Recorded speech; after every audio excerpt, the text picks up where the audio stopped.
All right, let's keep reading this book. I think we're on chapter 29. Yep. 48 hours ago, I was just a regular girl observing wildlife. Now, I'm walking with a psychic to the house of a boy I don't know so I can find out if he's missing or not. Life's funny, isn't it? Virgil lives in a nice neighborhood, just like Kaori said. The houses are twice the size of the houses on my street. When I mention it to Kaori, she just says, yeah, his dad's a doctor.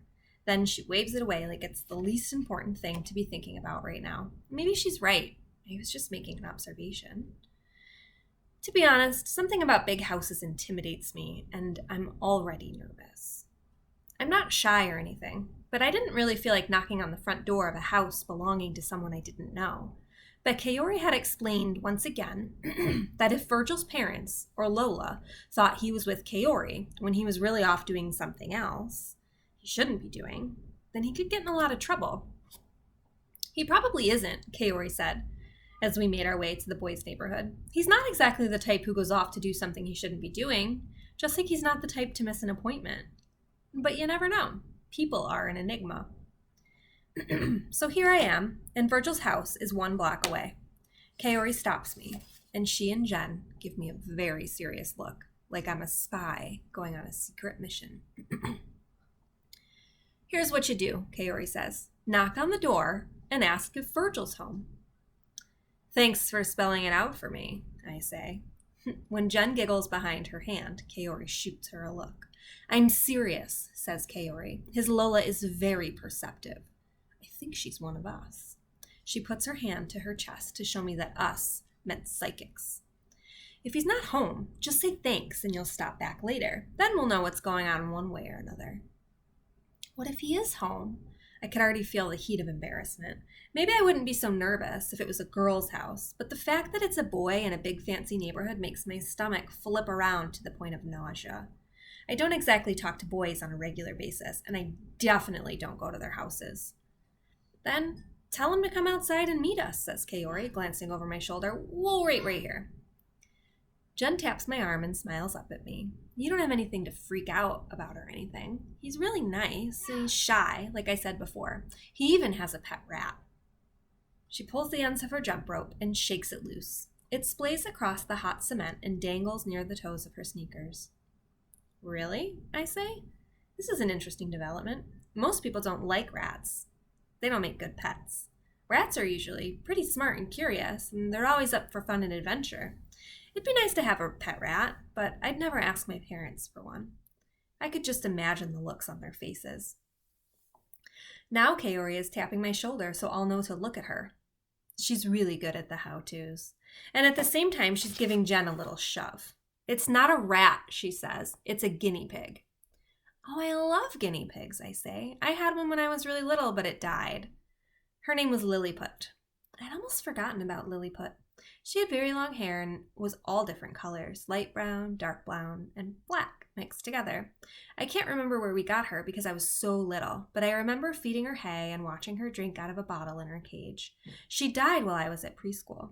When I came home, my dad had already buried her in the backyard. I cried because I did not get to say goodbye. Lilliput, that's a cute name, says Jen as she positions the rope for jumping.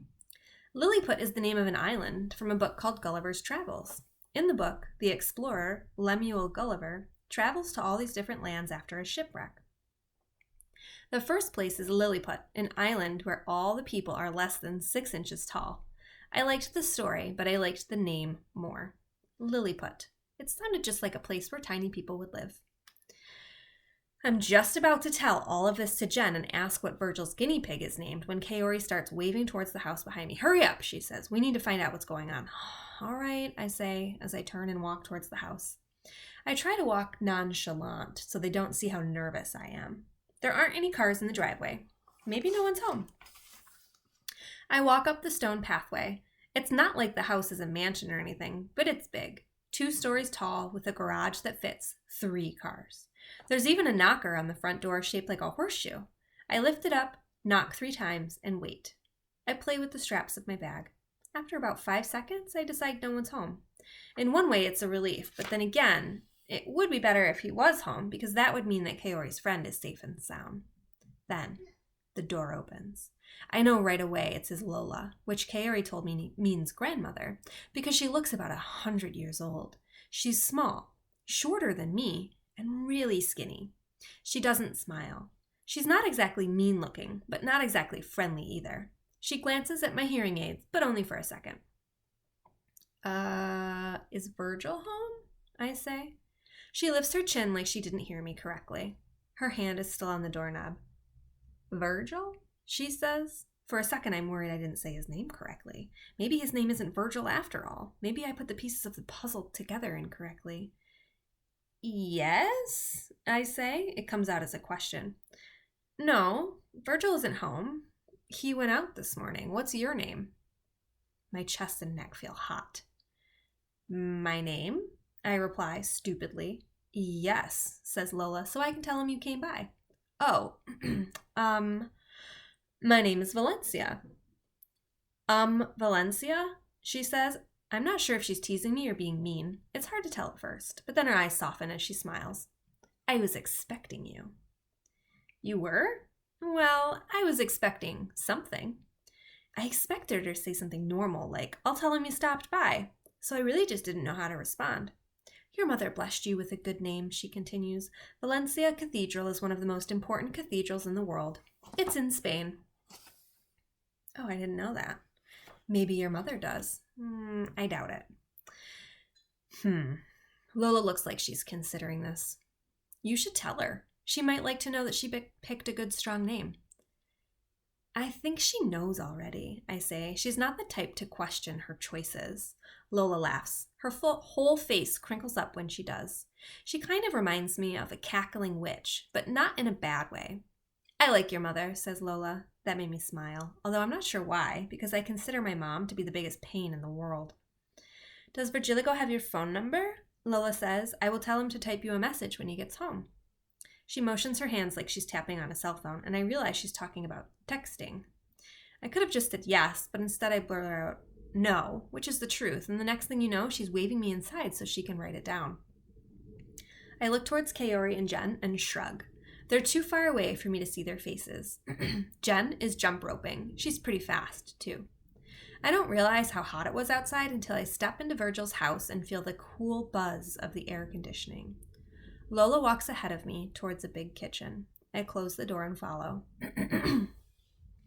She starts rummaging through a drawer.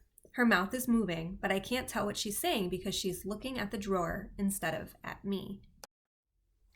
It's funny how people talk to things like drawers instead of the person right in front of them. I don't want to bend down and stare at her face, because that would just be weird. So instead, I turn and look casually at this big bookshelf against the wall. I don't bother with the books, though. Instead, I stare right at a framed family photo. There are 6 people in the photo. 4 of them are smiling, big, shiny, perfect smiles. 2 of them are not. One is Lola. She has a faint scowl on her face, like she's ready to get the picture taking over with. The other is a boy. He's not scowling exactly, but it looks like he's trying to make an effort to fake smile, but he just couldn't muster the energy. I know right away that this is Virgil, and I also know right away why Kaori's description sounded so familiar. I know him. I search my memory for his face, and it comes to me right away. He's in the resource room every Thursday, just like me. We never talk or anything, but he seems nice, quiet. When Lola taps me on the shoulder, I jump. Who knew I was so jittery? She's holding a pen and a scrap of paper and shaking it under my nose. Did you hear me? She says. She's asking me to write my name and number on the paper. No, I'm sorry. I motion towards my hearing aids. There's a girl in my village who was deaf, Lola says, after I give the paper back to her with my information. Virgil's going to be really confused when he gets it, but oh well, what's done is done. People talked about her like she wasn't there because they didn't think she was paying attention. They figure no use hiding our secrets if she can't hear us, but she heard everything. Lola leaned forward and tapped the folded corner of her right eye. She hears with her eyes. I wonder what kind of secrets that girl knew. I hear with my eyes too, I say. I know, Lola says. I can tell. And she winks.